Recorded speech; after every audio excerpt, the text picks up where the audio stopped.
it. It really has been. Great group stage now, already 2-0 up here against RNG. Incredibly difficult game to come back from, but they managed to do it. I wonder if either team will shake up the draft, though. But I gotta say, for RNG, they're also a team that didn't look like they were gonna get here, right? Failed to EDG, then Nerdy get reverse swept in the regional qualifiers, and now they have to silence the doubters once more. Can they bring the reverse sweep against T1, or will it all come crashing down in this draft? Does T1 think that Sejuani's a problem, or are they happy running it back? You can look at that game and say, well, if Oner just went straight top to cover this wave, then maybe they could turn the 2v2 and the champions weren't the biggest issue. Could also just take away that Sejuani to stop this 3-man melee kind of skirmish-heavy top side that's just so fast-paced and so hard for the Jace to deal with. Or if they have a better answer to into the Fiora. The Jace struggled, but in teamfights later on, Zeus was doing incredible amounts of damage. I'm still incredibly surprised to see this Graves ban coming through from RNG, though. I feel like that would have been a pick that they would have wanted themselves. So it feels like RNG still at least going to stick to the same bans list as we got last time. And I think what's terrifying for RNG is every draft from now on has the potential to be your last draft. We've already seen that T1 are an incredibly flexible team when it comes to bringing out creative picks, and that's a terrifying prospect because they can bring out a composition that RNG have not seen yet. They can show them something new, and RNG are the team that have to leave everything on the table every time they load in Champion Select. There's the Camille ban. We'll see if Sejuani is the first pick. Aatrox is the no-brainer ban here for T1, but maybe their answer is, you know, if they get Aatrox, we can play Fiora into it, get the Sejuani ourselves, but I think Aatrox makes the most sense. No, they're gonna ban Fiora. Oh. Wow, so is RNG just gonna get an Aatrox here and T1 play something like Jax? I mean, that has to be it, right? I mean, it feels like for Breathe, getting the Aatrox is a little bit of a miracle here, and maybe it's a miracle that RNG need to try and pull them back into it. You can see there's a lot of questions going on, though. Like, there has to be an answer here for T1. It feels like they're trying to show that they have some champion prepared for this pick. Is it going to be Jax Sejuani? Is that going to be... Oh, it's Yone!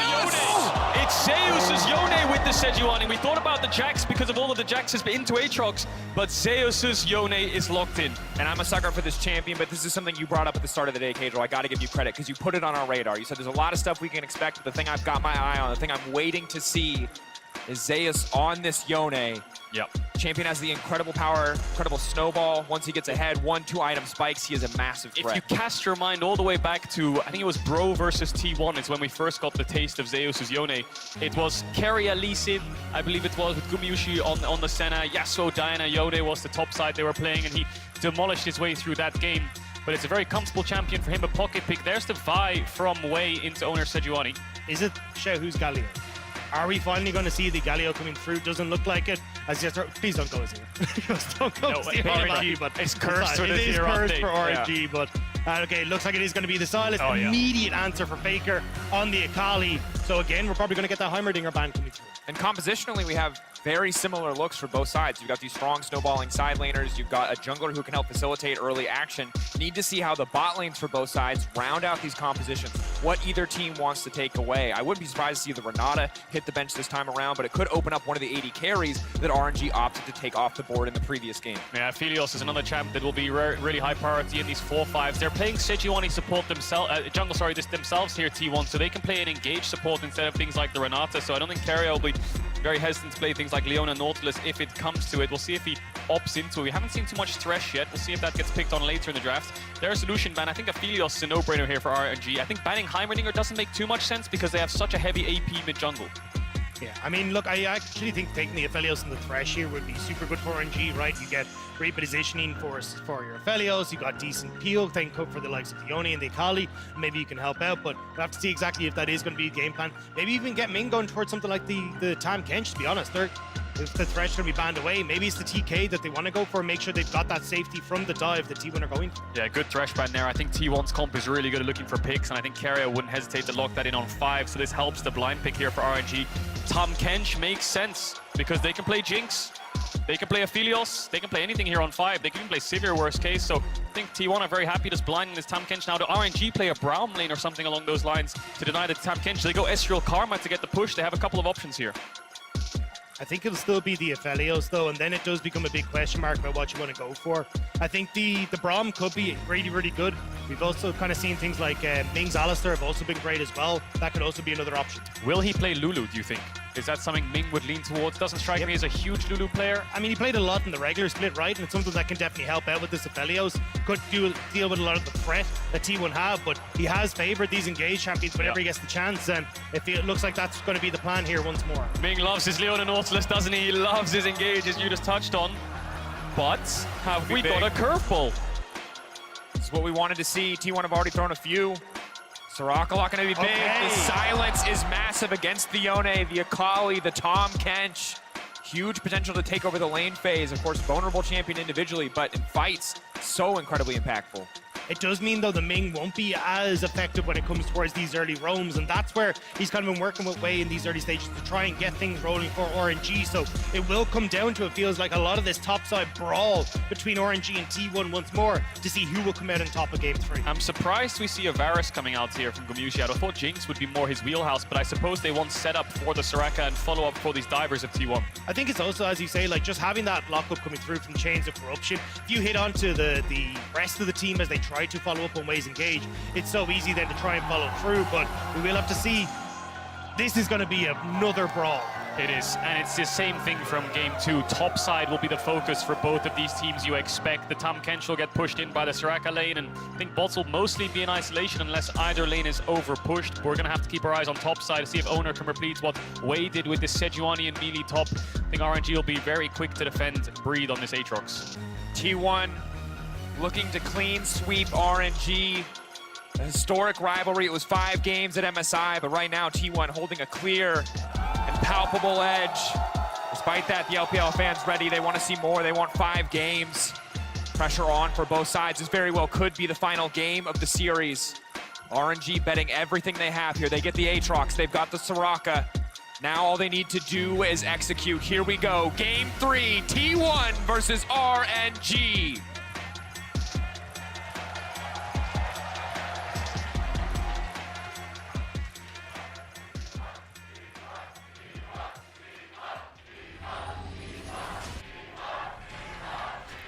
Are we going to get any level 1 shenanigans? Oner is running the phase rush as well on this Sejuani, similar to Wei last game.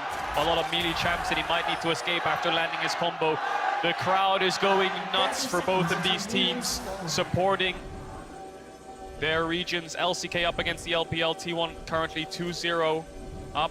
We'll see if RNG can reverse sweep. T1 has never been reverse swept at Worlds before.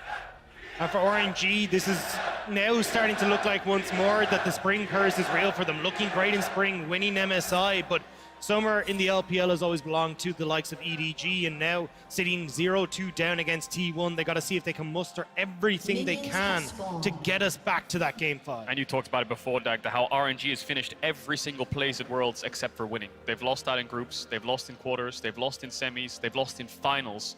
But T1 and 2 T1, but they're yet to find a win. And gentlemen, at the bottom of your screen, a total side. You'll see a very adorable emote. Make sure to grab the exclusive Very Nasty So Much WoW emote from Prime Gaming by connecting your League of Legends account with a Prime account. So we now shift our attention back towards the bottom side, because again, the last game all about top side, but Guma changed that narrative, changed that story. He was one man versus the world in so many of these fights, and we'll have to see if he can do the same again. So meanwhile, in the mid lane already, aggressive trading. Same matchup as the previous game. Both players gaining confidence in the 1v1. Yeah, from seeing this matchup multiple times, it looks like it's Akali favored early on, and when Sylas can start pushing back, he's after first base.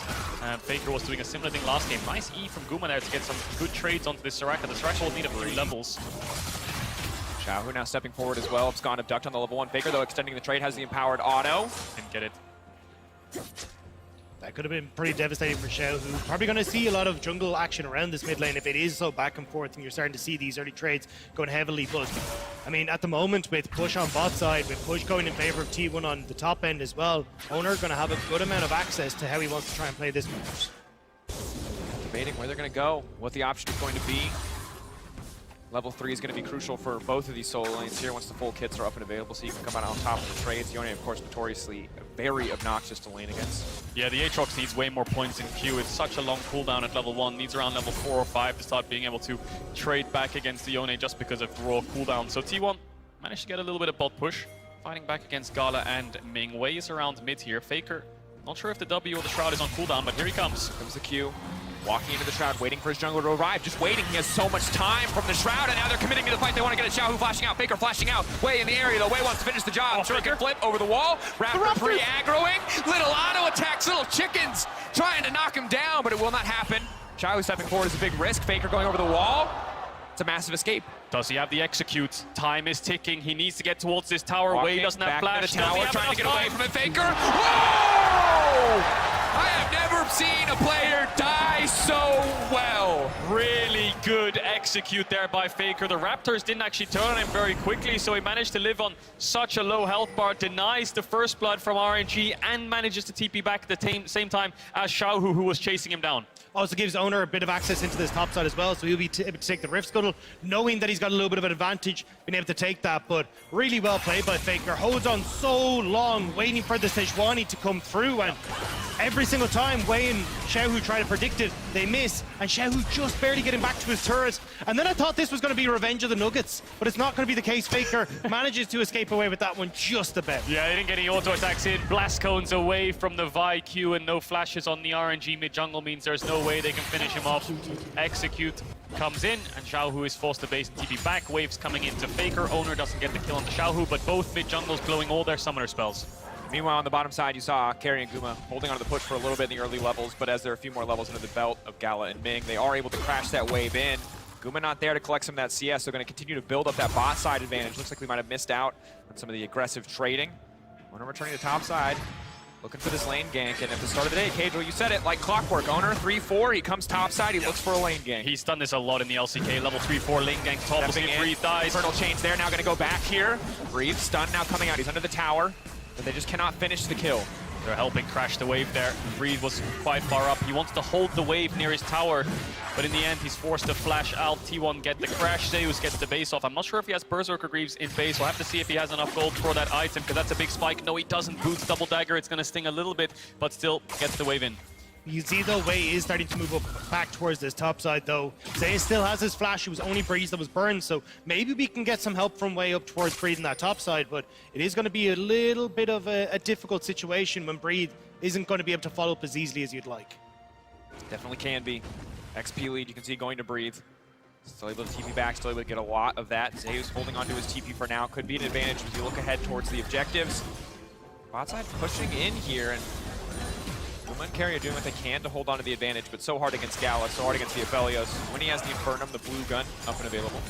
Yeah, has the Noon Cover as well, so he can push this in whenever he wants, but he's leaving the wave on his side because jungle's top, right? There's no real need to start pushing these waves out. They only have vision in Tribush, and T1's jungler is around the bot side of the map, so they're just gonna let these waves crash, stay under their tower, be safe until waves down towards bot, but he's looking at top side right now.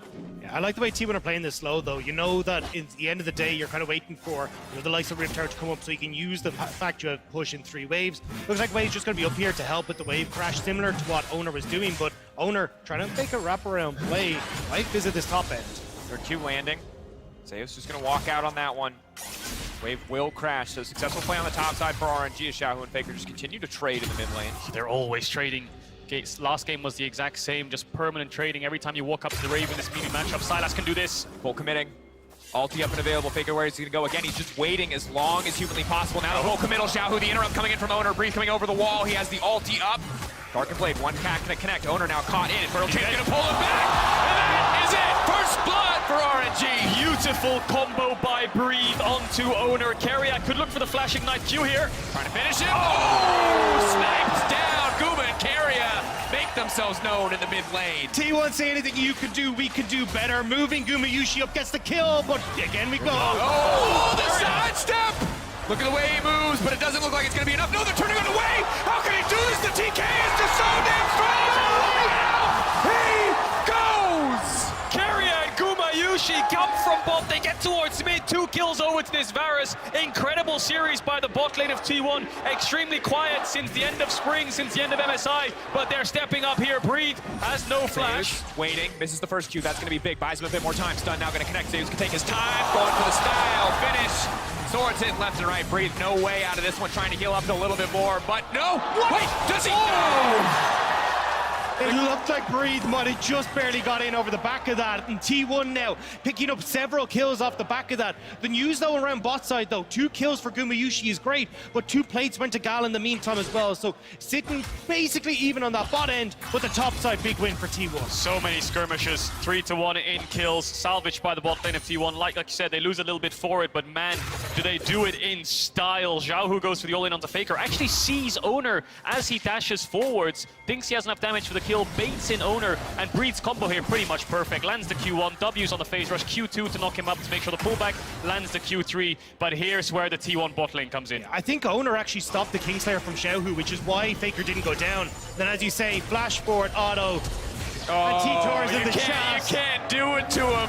It's dirty, but it's beautiful. Right in the back, and then an incredible outplay afterwards, but we gotta go back to live because the Herald's been started up. It's 8 minutes, 45 seconds into the game. RNG don't look like they can contest. Gala is all the way down towards the red buff. Faker doesn't have the TP. We'll see if RNG opts for the 4v4. Nothing for them to do here. No fight for them, but Zeus 3 stacks up and available. They could look to commit on the Breathe. Instead, just going to back away. They got what they came for. They got the Herald, and we are off to another stellar start for T1.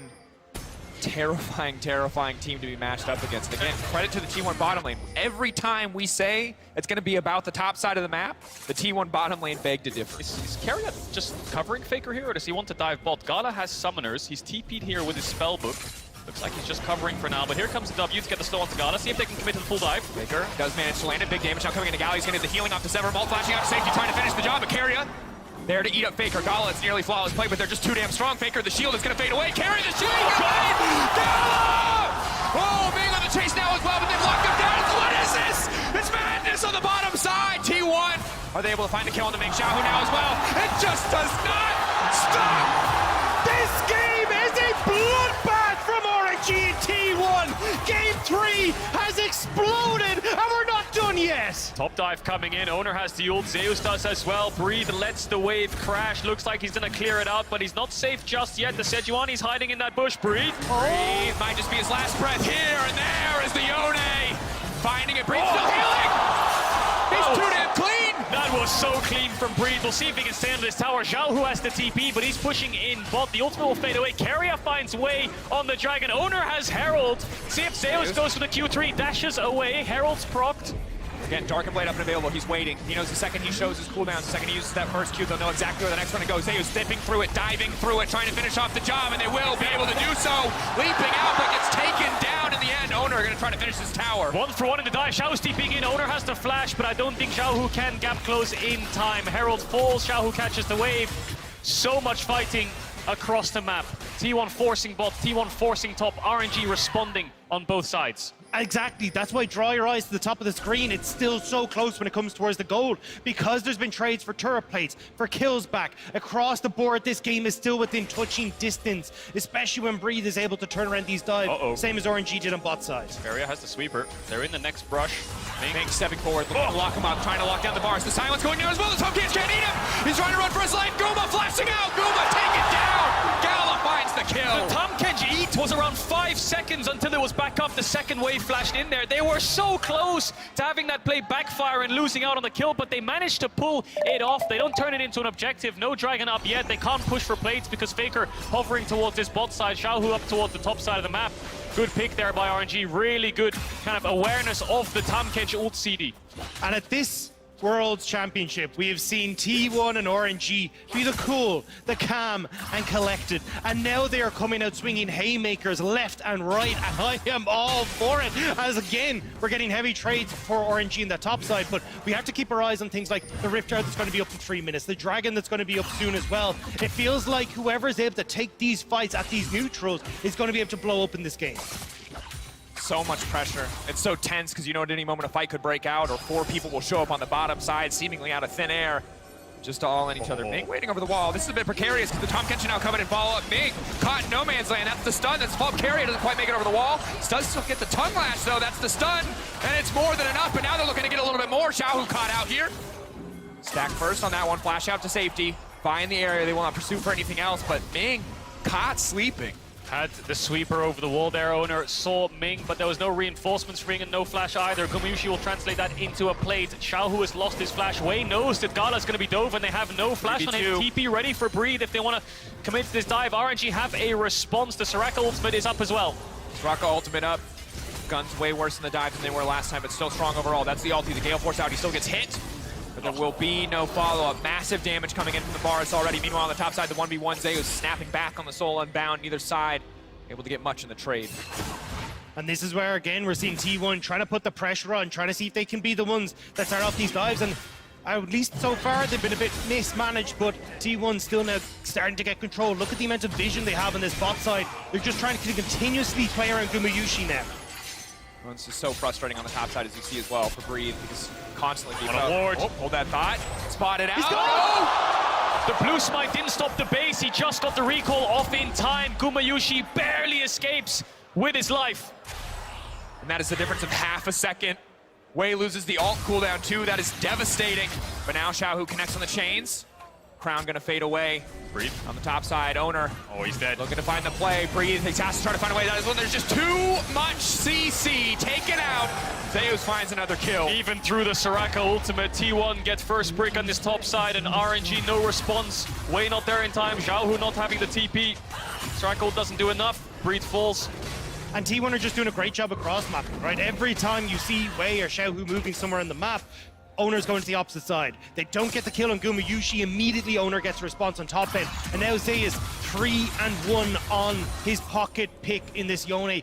Massive in the side lanes. And Breathe was looking like he'd caused a miracle by getting this Aatrox in the top side. But it's no longer the case. He's in so much trouble in comparison to Zeus. And bless him, he's tried his best. He managed to go for the 1-for-1s, but Wei has kind of abandoned him since that first kill up towards the top side. He's just been playing around mid-bot most of the time, trying to match T1's plays, and Oner has been finding these windows, finding these angles to dive, Breathe. Managed to trade 1-for-1 earlier on, but this time he falls. Herald spawning in 5 seconds. Oner is in the area, and no tower behind Breathe means he might just die again. The jungler of T1 collapsing on this top side. Faker is around as well on the mid-map. Finding the pick would be massive before the next big objective. Faker not going to pursue for anything else. Breathe. Holding on for now. But on the bottom side, Zeus already pushing in. More and more gold going to the back pocket of this Yone. RNG, though, starting the Herald. T1 make these plays to force RNG to one area while they're doing something else on the map. Bot tier 1 will fall. Zeus has the TP. If T1 want to take this 5v5, they can take it. Here comes the TP. Getting ready to kick things off. Zeus no ultimate up and available, but he might not need it. Keria standing on the front line. The silence from the Soraka. Important to track. Gala perfect guns for a fight, but T1 aren't going to give them the fight. They use the TP just to get them off the Herald. Meanwhile, they've already broken bot lane. Purely positive trade for the side of T1. It's just smoke and mirrors, isn't it? But now they're engaging. Locking up breath, Breathe. That's going to be big. Wei now stepping forward as well. Sejuani now making it out to safety. Devour. That denies the buy. The stun going to follow up. Over the wall comes the Yone. Ming in the midst of the entire team now running, trying to make his way out, but the Aatrox will fall. Gala, the last man standing. The fancy footwork, not enough yet. Tower laid down, perfect guns to try to turn the fight, but for now, T1 massively ahead in the exchange. Huge team fight there by Faker. Manages to find 2 on the back side of it. RNG didn't have a lot of space to work with. They were stuck in this choke, and T1 chased them down. Zeus gets the initial kill onto Wei, and Faker kills the solo lanes of RNG. Also, as you say, Couch, the smoke and mirrors. I mean, Oner's sitting there kind of poking, prodding, waiting to see if he'll engage, but it's Keria from out of vision who gets on towards Breathe, completely catches them unaware, and sets up then for Oner. And this eats from Keria. Waits so long to save Oner. Zeus flashed over, gets killed away. Now watch Faker in the 1v2 up against these solo lanes. He has so much space to work with, so many targets to choose from. Gala takes down Zeus on the backside, so many shurikens. Faker kills Breathe, dashes on the R2 onto Xiaohu. Gala managed to get that shutdown, but incredible team fight there from the T1 mid laner. And from Zeus as well, right? Like being able to zone Gala away from that fight, make sure he can't play in with his team. And Wei, I mean, that's the look of a defeated man on that stage. It's a hard situation to be in. 4K down in an elimination game. Match point for T1. They are not taking their foot off the gas. They're looking to break open. Oh. That's the Soraka caught. The follow-up going to come through. Should be an easy kill. They can't quite finish it. Arrow now going in. Will not connect on the Ming. Standing strong for now. Wei looking to cover his bottom lane. Gumayusi's ult on cooldown there. Didn't have it up to follow up, but the dragon's up and Ming needs to base, so this should be a free objective for T1. Their first dragon of the game, 17.5 minutes in. Very far away from that soul point, but will slowly start to stack them up. I feel like the last few games, what we've seen is Baron dances into Dragon, and I think starting to stack these up now will benefit T1, of course. Keria caught out, good damage. Xiaohu coming off to the side, gonna steal the Varus ultimate, gonna look like a Puma, but he whiffs! It's a massive whiff, and it costs him so much. The play disappearing. Faker hunting for more. Wei now has to go, and he has no choice. Breathe on the backside, now running for his life as well. T1 taking another exchange, and another ult goes wide. RNG cannot find a target. Xiaohu tried to predict the flash on Gumayusi with the Chains of Corruption, but again, Guma, with the nerves of steel, holds strong, and it means that they can turn that fight, get the pick onto Wei, and once more T1 putting their foot down on this game. Yeah, hope is slowly fading here from RNG. The skirmish is never really going in their favor. It's not over just yet, but they're incredibly far behind. They have no agency in side lanes. Their front line is incredibly weak and so easy to burn through for T1. Their last hope right now is Gala, but it's here where Xiaohu tries to find Gumayusi. The initial sidestep on the E was great, but I think, like you said, this must be a predict flash here because this is incredibly wide. I think it was just movement, actually. I think Gumayusi just dodged it, and Xiaohu thought he kept running in a straight line. Wei has to go in and dies.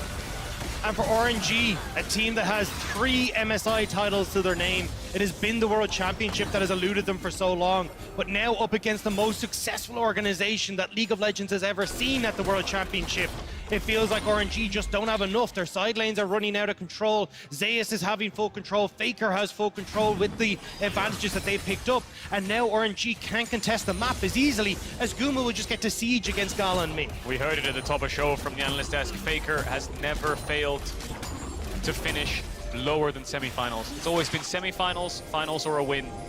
And he's looking to keep that legacy alive. So much healing reduction actually on the T1 lineup from the solo lanes means this Soraka and Aatrox will struggle in fights.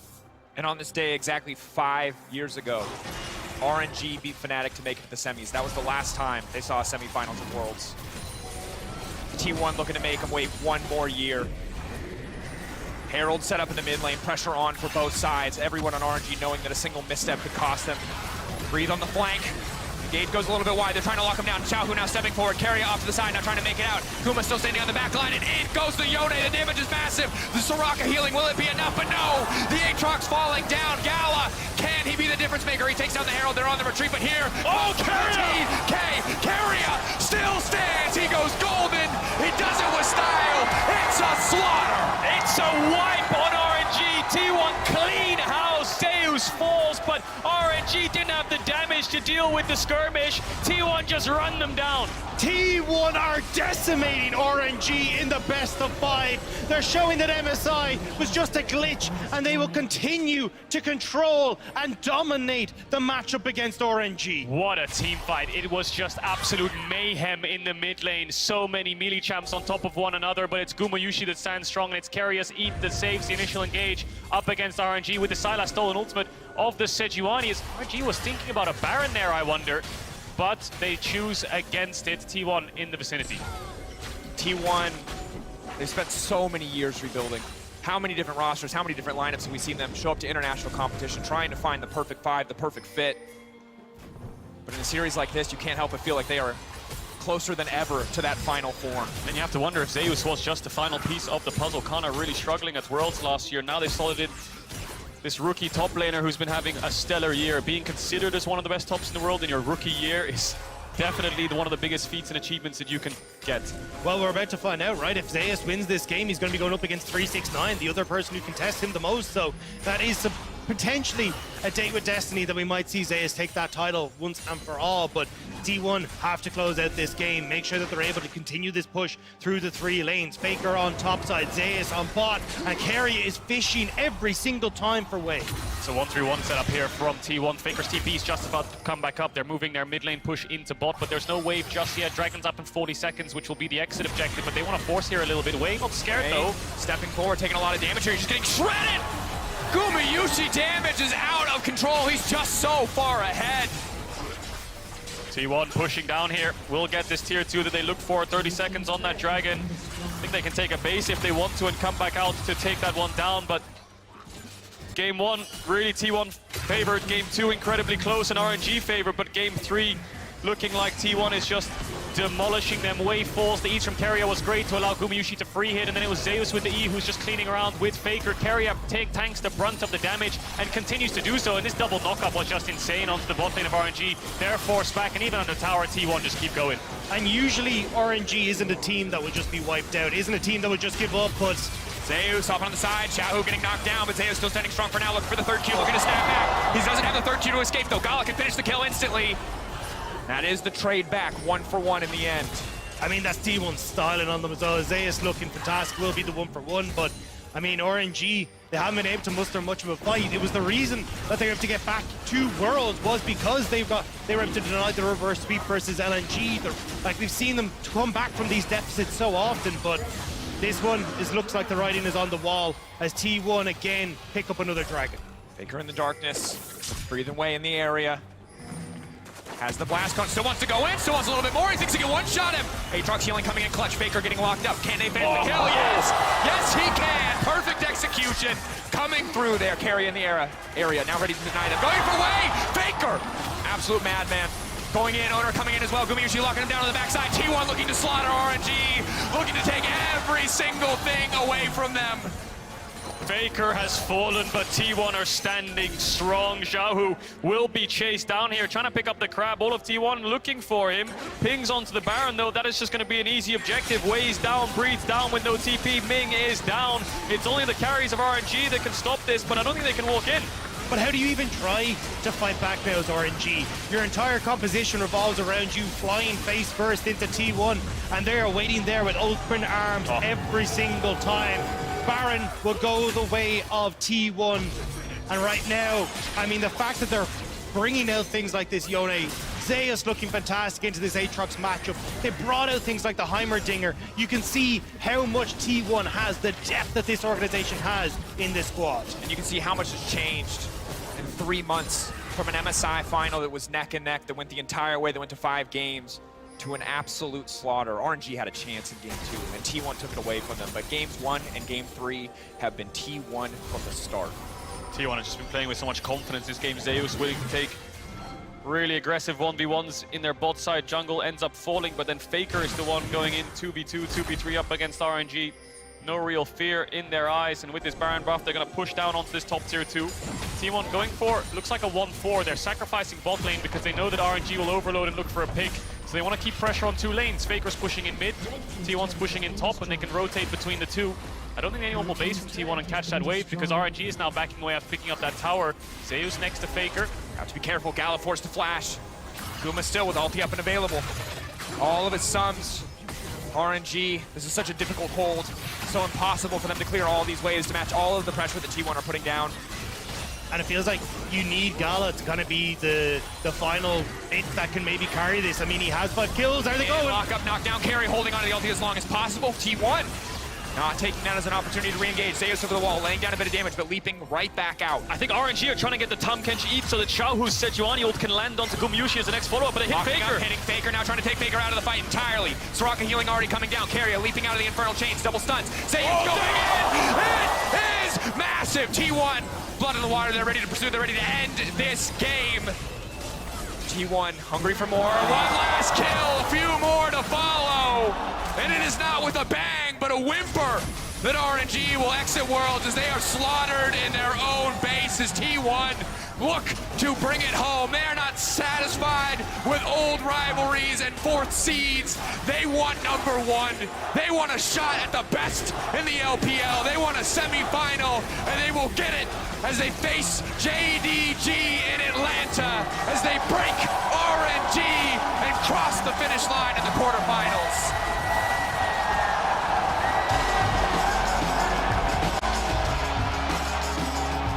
A disappointing end for RNG, but a roaring success for T1.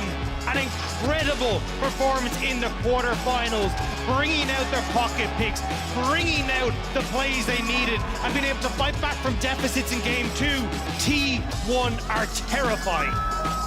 They really are, and the only game they've lost so far at Worlds was that Fnatic game in group stage. 3-0 up against RNG. I don't think many people expected that, given that RNG's form was looking pretty strong. Yes, they're the LPL's 4th seed, but they are the MSI champions, so maybe they put up a big fight against T1, but T1 just sweep them away.